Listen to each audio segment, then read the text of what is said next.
Hi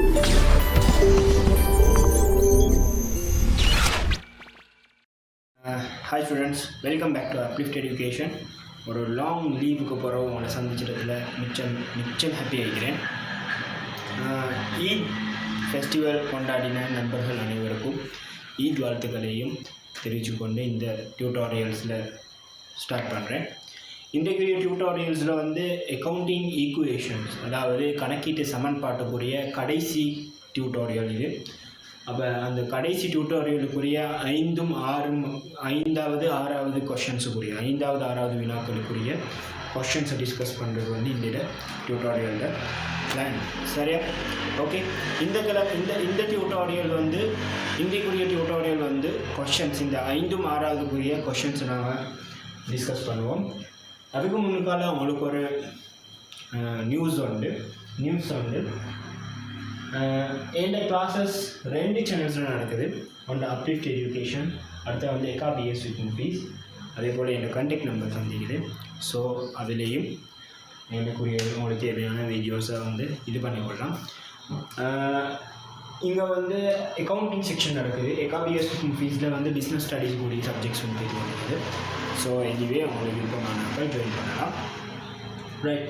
இன்றைக்குரிய சப்ஜெக்டில் 5வது கணக்குக்குரிய கணக்கு கொஞ்சம் டிஃப்ரெண்ட்டான ஒரு கொஷின். சரியா? இந்த கொஷின் இப்படி ஒரு கொஷின் அதாவது பதிவு செய்யப்பட்ட கணக்கீட்டு சமன்பாட்டுக்குரிய கொடுக்கல் வாங்கல் நடவடிக்கைகளை நீங்கள் எழுதி காட்டணும் ஒரு கொஷின் சொன்னா. இது சரி ஈஸியான கொஷின். சரியா? ஏண்டா உங்களுக்கு இதுக்கு ஸ்பெசிஃபிக்காக இப்படித்தான் பதிவு வரணும், குறித்த இந்த பதிவு சரியாக பதிவுப்படணும், இந்த வசன நடைகள் எழுதப்படணும்னு ஸ்கீமில் இல்லை. ஆனால் குறித்த பதிவுக்குரிய பொருந்தக்கூடிய ஒரு வசன நடையில் நீங்கள் எழுதியிருந்தா அந்த கொஷனுக்கான ஆன்சர் உங்களுக்கு கிடைக்கும். அதுதான் மார்க் ஸ்கீமில் சொல்லுவாங்க என்னென்னா, நாங்கள் எழுதுறது அந்த குறித்த பதிவுக்கு பொருந்தக்கூடியதான ஒரு வாக்கியமாக இருந்துச்சுட்டா சரி, கொடுக்கல் வாங்கலாக இருந்துச்சுட்டா சரி.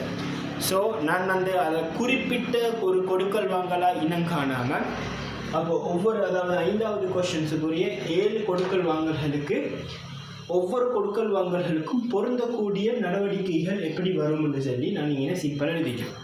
அதே போல் உங்களுக்கு 6வது கொஷின்ஸுக்குரிய கொஷின்ஸை நான் கொஞ்சம் விரிவாக ஒரு பெரிய ஒரு கணக்கீட்டு சமன்பாடாக, அதாவது சொத்துக்களை 4 வகையாக பிரித்து, அதே போல் பொறுப்புக்களை 2 வகையாக பிரித்து, உரிமையை தனியாக பிரித்து நான் உங்களுக்கு காட்டினேன். ஸோ அந்த அடிப்படையில் பார்க்க போல் உங்களுக்கு அந்த கொடுக்கல் வாங்கல்களை சரியாக இனம் கண்டு கொள்ளலாம். ஸோ அந்த கொடுக்கல் வாங்கல்களில் உங்களுக்கு கொஞ்சம் கஷ்டப்பட வேண்டியதாக இருந்தேன்னா 1வது கொடுக்கல் வாங்கல் மூலதன ஈடுபாடும், அதே போல் 12வது கொடுக்கல் வாங்கல் ஒரு மைனஸில் மிஸ்டேக் ஒன்று வந்துக்குது பிரிண்டிங்கில். ஸோ அதுவும் நான் இன்னைக்கு மன்னிப்பு கேட்டுக்கொள்கிறேன். 2-3 ஸ்டூடெண்ட்ஸ் சொன்னீங்க அது கொஞ்சம் டவுட் ஆகிக்குது, என்ன விஷயம் அப்படி ஒரு கொடுக்கல் வாங்கல் நான் படிச்சு இல்லைன்னு சொன்னால். பட் அது ஒரு சின்ன ஒரு மைனஸ் மிஸ்டேக் ஒன்று இருந்துக்குது 12வது கொடுக்கல் வாங்கலில்.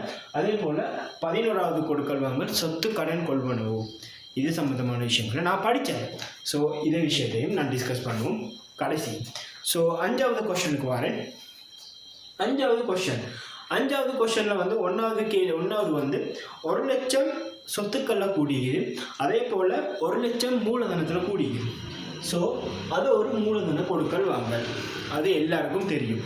மூலதனத்தில் 1 லட்சம் கூடியது, அதே போல் சொத்துக்கள் 1 லட்சம் கூடியதுன்னா மூலதனமாக 1 லட்சம் மூலதனம் இடப்பட்டது, உரிமையாளர் 1 லட்சம் மூலதனம் இடப்பட்டது. சரியா? அதே போல் அடுத்த பதிவு எப்படின்னா 25,000 சொத்தில் குறைஞ்சி 25,000 சொத்தில் கூடியது. அப்போ ஒன்று சரக்கு கொள்வனவு அல்லது சரக்கு விற்பனை. சரியா? சரக்கு கொள்வனவு செஞ்சாலும் காசு வெளியே போய்த்து பொருட்கள் உள்ள வரும், அதே போல் சரக்கு விற்பனை செஞ்சாலும் பொருட்கள் வெளியே போய்த்து காசு உள்ளுக்கு வரும். ஸோ இன்னைக்கு மிச்சமாக பொருத்தமானது என்னன்னா சரக்கு கொள்வனவு. ஏன்னா நிறுவனம் ஆரம்பிக்கப்பட்டு 2வது நடவடிக்கை, நிறுவனம் மூலதனம் இடப்பட்டு ஆரம்பிக்கப்பட்டு 2வது நடவடிக்கைன்றதால சரக்கு கொள்வனவு சொல்கிறது ஆக பொருத்தமைக்கும். அதே போல் சொத்து கொள்வனவையும் எடுத்துக்கொள்ளலாம். ஒரு நடைமுறை சொத்துன்னு நீங்கள் கொள்வனவு செய்கிறீங்கன்னு எடுத்துக்கொள்ளலாம். அப்படி ஒரு நடைமுறை சொத்து கொள்வனவையும் எடுத்துக்கொள்ளலாம். ஆனால் அந்த அமௌண்ட் வந்து 25,000க்கு நடைமுறை சொத்துக்கள் ஈக்குது இருந்தாலும் அந்த அமௌண்ட் வந்து அந்த நடைமுறை சொத்துக்கு வந்து பொருத்தம் இல்லைன்றதால சரக்கு கொள்வனவு அந்த மாதிரியான ஒரு பதிவுன்னு நீங்கள் காட்டுறீங்கன்னா அந்த கொடுக்கல் வாங்கல் பூரணமாக ஈக்கும். சரியா? அதே போல் மூன்றாவது கொடுக்கல் வாங்கல் 5,000 குறையுது, சொத்துக்களில் 5,000 குறையுது, அதே போல் உரிமையில் 5,000 குறையுது. நாங்கள் லாஸ்ட் கிளாஸில் பார்த்தோம் உரிமையில் தாக்கம் செலுத்தக்கூடிய நடவடிக்கைகள் 3. 1 வருமானம், செலவு, அடுத்த வந்து உரிமையாளர் பற்று, மேலதிக மூலதனம். 4 நடவடிக்கைகளை தான் பார்த்தோம். ஸோ உரிமையாளர்கிட்ட மூலதனம் குறையுது, அப்போ ஒன்று செலவு இல்லாட்டி உரிமையாளர்கிட்ட பற்று. உரிமையாளர் தனது சொந்த தேவைக்காக பயன்படுத்திய காசோ இல்லாட்டி பொருட்களோ ஏதோ ஒன்று தான் உரிமையாளர் பற்று. ஸோ அது வந்து ஒரு மைனஸ், அதாவது சொத்துக்களையும் குறைச்சி உரிமையை குறைச்சிக்கிறதுனால ஒரு செலவு அல்லது பற்று நடவடிக்கைன்னு என்ன காணும். அடுத்தது வந்து 4வது பதிவு அதே போல தான் சொத்துலை குறைஞ்சி சொத்துலை கூடுறதால சரக்கு கொள்வனவோ விற்பனை அல்லது சொத்து கொள்வனவோ விற்பனை அதே அமௌண்ட்டை பார்த்து நீங்கள் இது பண்ணிக்கோங்க. இன்னைக்கு வந்து விற்பனைன்றதும் பொருந்தும் அல்லது கொள்வனவும் ஏது சரி உங்களுக்கு விருப்பமானது உண்டு இன்னைக்கு எழுதிக்கலாம். சரியா? அடுத்தது வந்து 5வது பதிவு வந்து 5,000 பொறுப்புக்கள்லையும் கூடி சொத்துக்கள்லையும் கூடி. அது வந்து நான் எழுதிக்கிறீங்க கடன் ஒன்று பெற்றுக்கொண்டது ஒன்று வங்கியிலிருந்து கடன் அல்லது கடன் கொடுத்தோர்ட்டிந்து ஒரு கடன் ஒன்று பெற்றுக்கொண்டிப்போம். சரியா? இன்னைக்கு சரியாக பார்த்தீங்கன்னா 15,000 வந்திக்கணும். எனக்கு சின்ன ஒரு பிரிண்டிங் மிஸ்டேக்கில் 5,000 போட்டுப்பட்டுருச்சு டைப்பிங் மிஸ்டேக்கில். ஸோ இன்னைக்கு 5,000 வந்து எதுவும் இஷ்யூஸ் இல்லை, அமௌண்ட் இஷ்யூஸ் இல்லை. பட் கடன் ஒன்று பெற்றுக்கொண்டதாக நாம் இனம் காணப்படும், பொறுப்பொண்டு கூடுது. அதே போல் நிறுவனத்துக்கு காசு ஒரு சொத்தொண்டு வந்திக்குது. ஸோ பொறுப்பொண்டு வந்திக்கின்ற அர்த்தம் தான் இன்னைக்கு. ஸோ இன்னைக்கு வந்து ஒன்று நீங்கள் வங்கி கடனாக 5,000 பெற்றுக்கொண்டதுன்னு எழுதலாம், அல்லது வந்து கடன் கொடுத்த ஒரு அடிப்படையில் சரக்குகள் கொள்வனவு 5,000 இருக்கு. சரியா? ரைட். 6வது பதிவு வந்து 7,000 சொத்து கூடுது, அதே போல் உரிமையில் 7,000 கூடுது. இது வருமானம் அல்லது மேலதிக மூலதனம். சரியா? மேலதிக மூலதனம் போட்டாலும் உரிமை கூடும், சொத்தும் கூடும். அதே போல் வருமானம் ஒன்று நிறுவனத்துக்கு வருதுண்டா, அதாவது நிறுவனம் உழைக்கிற வருமானத்துக்கு மேலதிகமாக இன்னொரு வருமானம் வருதுன்னு சொன்னா அது நிறுவனத்துக்கு நிறுவனத்தோட உரிமையையும் கூட்டும், சொத்துக்களையும் கூட்டும். ஸோ அது வந்து நான் வந்து உரிமையின் சொத்தையும் கூட்டி காட்டிக்குது 7,000 அடிப்படையில். ஸோ அது வருமானம் அல்லது மேலதிக மூலதனம்னு நாங்கள் இனம் காணுவோம். ஸோ உங்களுக்கு விருப்பமான மாதிரி மேலதிக மூலதனம் ஓகேன்னு சொன்னால் ஓகே. ஏன்னா இன்னைக்கு 7,000 வந்துக்கு இது மேலதிக மூலதனமாக போட்டால் 7,000 போட மாட்டேன், குறைந்தது 50,000 போடணும் மேலதிக மூலதனம். ஸோ அந்த மேலதிக மூலதனத்தை விட வருமானம் ஒன்றா இனம் காண்றது, அதாவது வாடகை வருமானம், பெற்ற வட்டி, பெற்ற முதலீட்டு வருமானம், அந்த மாதிரியான ஏதாவது ஒரு வருமானம் ஒன்று போடுறது வந்து இன்னைக்கு மிக பொருத்தம். சரியா? அடுத்தது வந்து 7வது பதிவு வந்து 15,000 காசு குறைஞ்சு, சரி 15,000 ஏதோ ஒரு சொத்து குறைஞ்சி 20,000 ஏதோ ஒரு சொத்து கூடுது, அதே போல் 5,000 லாபம் கொண்டு வருது. அது ஷுவராக சொல்லிடும் ஒரு விற்பனை. சரியா? ஒரு விற்பனை. சரியா?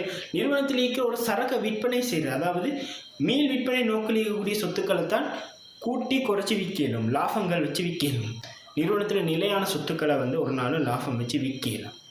சரியா? விற்கலாம், அதுக்கு வந்து வேறு சீராக்கங்கள் இருக்குது. ஸோ அதை வந்து நாங்கள் லாபம் வச்சு விற்க மாட்டோம். ஸோ இருப்புன்றதால அதோட விற்பனைன்னு சொல்லி நாங்கள் சொல்லுவோம். சரக்கு விற்பனை 15,000 பெறுமதியான சரக்குகள் 20,000 ரூபாவுக்கு விற்பனை செய்யப்பட்டது. இதுதான் அதுக்குரிய பதிவு. ஸோ 5வது கொஷின்ஸுக்குரிய ஆன்சரை உங்களுக்கு சுருக்கமாக விளங்கப்படுத்திக்கிறேன். எனி டவுட்ஸ் இருக்கிறேன்னு சொன்னாண்டா நீங்கள் வந்து எனக்கு மெசேஜ் ஒன்று போடுங்க, நான் அதை கன்சிடர் பண்ணுறேன். நீங்கள் வாட்ஸ்அப் நம்பர் டிஸ்கிரிப்ஷன் இருக்கிற வாட்ஸ்அப் நம்பருக்கு எனக்கு மெசேஜ் போடுறோம், நான் கன்சிடர் பண்ணுறேன். அதே போல் இதுக்குரிய ஆன்சர்ஸை நான் வந்து லிங்க் மூலமாக உங்களுக்கு வந்து ஒரு பிடிஎஃப்பில் எழுதி, அதாவது பிரிண்ட் அவுட் மாதிரி பிடிஎஃப் ஒன்று நான் அனுப்புறதுக்கு ட்ரை பண்ணுறேன். ஷோ பண்ணுவான 7 மணி நேரம் நான் ட்ரை பண்ணி அட்டாச் பண்ணி விட்றேன், அதையும் பார்த்து உங்களுக்கு வெரிஃபை பண்ணிக்கொள்ளலாம். ஓகே. அடுத்தது வந்து 6வது கொஷனை வந்து கொஞ்சம் பெருசாக கொஞ்சம் உங்களுக்கு விளங்குறதுக்கு மாதிரி சொத்துக்களை 4 வகையாக பிரித்து, அதே போல் பொறுப்புகளையும் 2 வகையாக பிரித்து, உரிமையை வேற எடுத்தீங்க. ஸோ அப்போ அவங்களுக்கு வந்து 1வது கேள்வி வந்து சொத்துக்களில் அலுவலக உபகரணம் 1 லட்சம், காசு 1 லட்சம், மூலதனத்தில் 2 லட்சம் கூடிச்சு. ஸோ அதனால் வந்து என்ன நடந்துக்கின்னு சொன்னா அலுவலக உபகரணம் 1 லட்சமும் காசு 1 லட்சமாக 2 லட்சம் மூலதனம் உரிமையாளராக இடப்பட்டுகிறது. உரிமையாளரால் 2 லட்சம் பெறுமதியான மூலதனம் இடப்பட்டுகிறது. ஸோ அது மூலதனம் சொத்தும் காசும், அதாவது ஒரு அலுவலக உபகரணம் ஒன்றையும் காசையும் மூலதனமாக உரிமையாளர் இடவிட்டுகிறான்றது ஐன சுட்டி காட்டப்பட்டுகிறது. சரியா? அதை நீங்கள் கொஞ்சம் பார்த்துக்கணும்.